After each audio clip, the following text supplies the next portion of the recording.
Je ferai des affaires. Mais pour faire des affaires, d'abord faut savoir les faire et ensuite avoir des sous. Et pour avoir ces sous, il faut faire des affaires. Les sous, appelle les sous, petits sous mis bout à bout, ça te fait une grosse affaire. Gilbert Bécaud pour vous accueillir, des sous, des affaires et des devis. Parce qu'il y a une loi qui va passer bientôt et qui obligera les garagistes, si j'ai bien résumé, à vous proposer, quand vous allez arriver avec votre petite voiture, 2 devis. Alors des pièces neuves par exemple et des pièces d'occasion. Exactement, un devis avec des pièces 100% neuves et un devis avec des pièces tout ou partie d'occasion. C'est-à-dire que ça va dépendre aussi des pièces qui sont à changer, ça va dépendre aussi de la disponibilité des pièces d'occasion.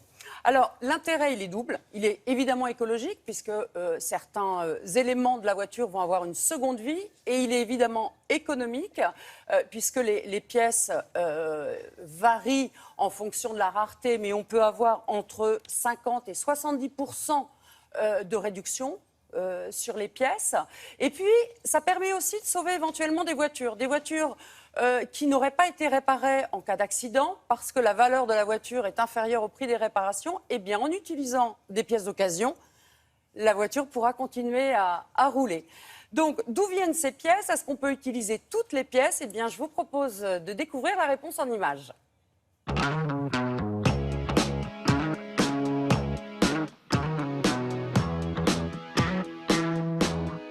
Tous les centres de véhicules hors d'usage agréés sont en lien avec les systèmes d'immatriculation. La première chose qu'ils font lorsqu'ils détruisent un véhicule, c'est la destruction administrative. C'est-à-dire que le véhicule n'est plus lié à son dernier propriétaire.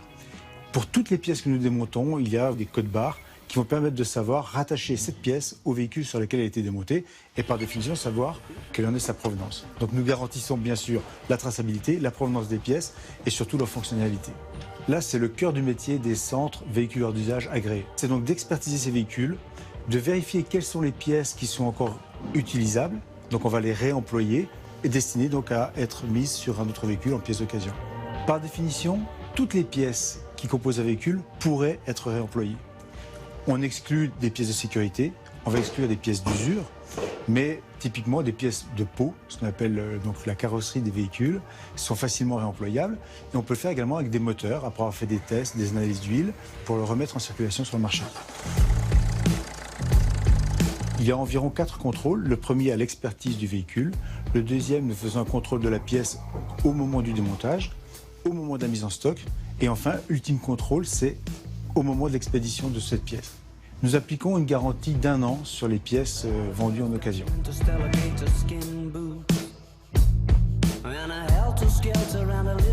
Les véhicules qui sont démontés sont souvent des véhicules fin de vie, donc des véhicules âgés, mais peuvent être également des véhicules accidentés. Lorsqu'un véhicule accidenté est récent, s'il est mis en destruction, c'est qu'il a subi de nombreux chocs. Donc il y a un équilibre compliqué pour les centres de véhicules hors d'usage, qui est d'avoir des véhicules suffisamment récents avec des pièces encore utilisables et de proposer ces pièces sur le marché. Il est indéniable que le prix des pièces d'occasion est inférieur, de façon très importante, parfois très significative, par rapport à des pièces neuves. Et ce prix peut varier soit selon la rareté.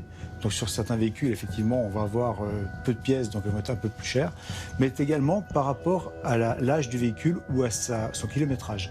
Prenons des pièces de mécanique, il y a forcément une usure et on est obligé de tenir compte du kilométrage. Les pièces de carrosserie vont se vendre un peu plus cher que des pièces de mécanique parce que la notion de kilométrage n'entre pas en ligne de compte. L'avantage que j'aurais à avoir le choix, c'est que si jamais je ne suis pas content, je peux aller voir ailleurs. Parce qu'on va peut-être me dire, prenez plutôt les pièces neuves. Vous faites faire 2 devis. Un qui vous propose, par exemple, on peut imaginer quelqu'un qui va vous pousser à acheter des pièces neuves. Si c'est beaucoup moins cher ailleurs, vous partez ailleurs, vous découvrez un autre garagiste, c'est le risque. Donc, à vous de voir, vous pouvez aussi refuser, dire moi je préfère utiliser que des pièces neuves. Mais comme on le voit, si la voiture est récente, évidemment, on va utiliser des pièces neuves. Mais si la voiture est un petit peu plus ancienne, la facture étant très différente, ça peut valoir le coup. Il y a des pièces qu'on trouve facilement, il y a des pièces qu'on trouve plus difficilement. Les voitures récentes, en général, on ne trouve pas beaucoup de pièces. Parce que si une voiture récente n'est pas réparable, c'est qu'elle est épave et qu'il y a beaucoup de choses d'abîmées, qu'il n'y a pas grand-chose à récupérer. En revanche, les voitures françaises qui ont été très très vendues, par exemple les 206, etc., c'est des voitures, on trouve des Clio, on trouve beaucoup de pièces. Voilà, donc c'est du incessamment sous peu. Voilà. Voilà, donc renseignez-vous quand même et allez faire un petit tour sur le site de Télématin. Vous avez tous les renseignements afférents à ce sujet. Merci beaucoup Anne-Christine.